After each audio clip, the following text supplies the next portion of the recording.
Welcome back. California's June primary usually has been an afterthought in presidential sweepstakes, but this year it's shaping up with a different dynamic. NBC7's Wendy Fry is here to focus on what impact voters in the Golden State may have on the race. Wendy. Thanks, Gene. Well, for 3 election cycles starting in 1996, California's primary was held in March, and it paid off big time for George W. Bush and John Kerry in 2000 and 2004, respectively. Could that happen for this year's frontrunners? And with us to discuss that, we have Vince Hall, he's the executive director of the Future of California Elections.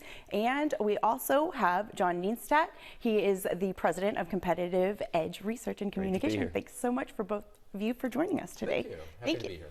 So I think maybe with Tuesday's primary in New York, perhaps California primary might not matter as much as we have been hearing about in recent weeks. Is that correct, or different thoughts? I think it's going to matter plenty, especially from terms of voter turnout. A normal turnout in, for instance, the city of San Diego might be in the high 30s. I think we'll probably see the presidential campaign draw a lot of voters out. These are people that have been watching over the last few months a very energetic, engaged sort of primary process play out. I think they're going to want to vote regardless of whether somebody's at that margin or not of victory.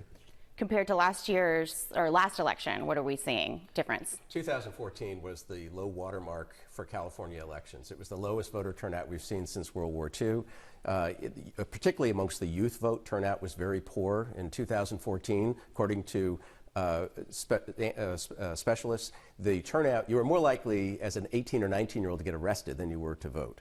And the voter turnout in California was so bad that the average voter was not only older than the average Californian, the average voter was older than the average Californian's parents. So it was an extremely one-sided electorate. Now, presidential years are different. We always have a large turnout in a presidential year. And when there's no incumbent in the White House and there's an open seat there and we're going to elect a new president, and this year we're going to elect a new senator, that drives turnout up. So we expect a high turnout in 2016, regardless of the last couple of developments and the twists and turns of the primaries. Wow. So, but is that going to carry into future races? Is that going to carry into future years or into some of these local races that we pay attention to more closely? Any thoughts on that? Well, that's the hardest question to answer, is how much of the voter enthusiasm in 2016 is going to translate into voter participation in 2018. And there are a lot of organizations like Future California Elections working to try to keep voters engaged and active and involved through the ups and downs of each election cycle.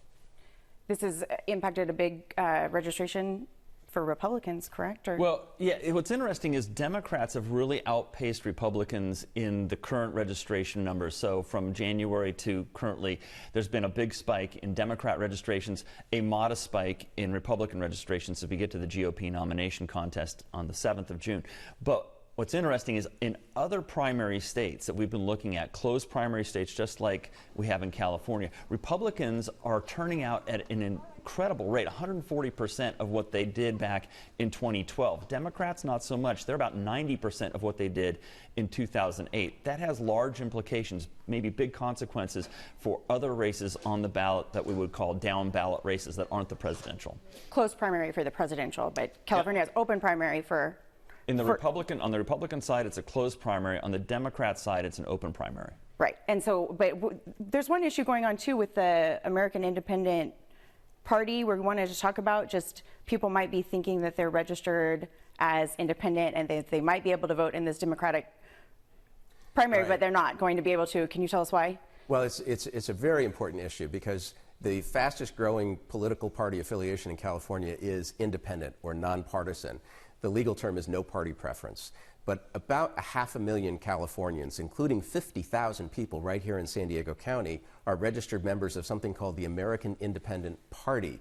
And if you registered as a member of the American Independent Party, you don't have the flexibility that John is talking about. There are 3 political parties that have said these nonpartisan voters are welcome to come vote in our primary. But if you're a member of the American Independent Party, that door is closed to you. You can only vote for AIP party candidates for president. So it's vitally important that people fix this before May 23rd, because that's the deadline for making any changes. Assuming these 50,000 people aren't George Wallace supporters. You make a good point. I mean, the party was started in the 1960s. It had a segregationist platform. It still has what could be described as very ultra-conservative political ideology. A poll was recently conducted, and it was reported that over 75% of the people registered as American Independent Party members had never intended to join that party. They, in fact, were trying to just register as independents with a lowercase I. And the form that is used to register voters in California was confusing. They checked the wrong box. They checked the one that had the word independent, and they ended up somewhere other than where they meant to be. Now, this is fixable before May 23rd. If the voters go to a website, sdvote.com, that is the website where they can re-register by May 23rd. But on May 23rd, everybody's registration status is locked in for this primary election, and your options are closed. Okay.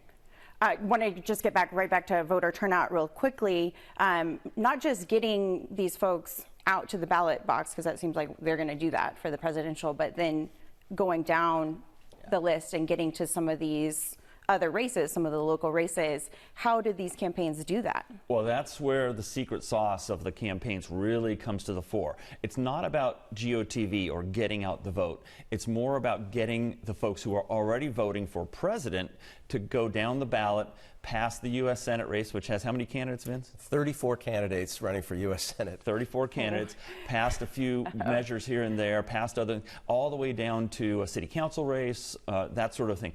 That's where the campaign can be won or lost. It's going to be very interesting to see which campaigns can pull that off. All right, well, we'll have to take a look at that, how they do on that. So, gentlemen, thank you both so much for joining us. John Nienstedt, Vince Hall, we appreciate you guys coming and talking with us today. And, Gene, we're going to go ahead and send it back to you. And in the home stretch of Politically Speaking, crumbling infrastructure in Balboa Park, a $300 million backlog of deferred maintenance. Can the crown jewel be restored? Stay with us.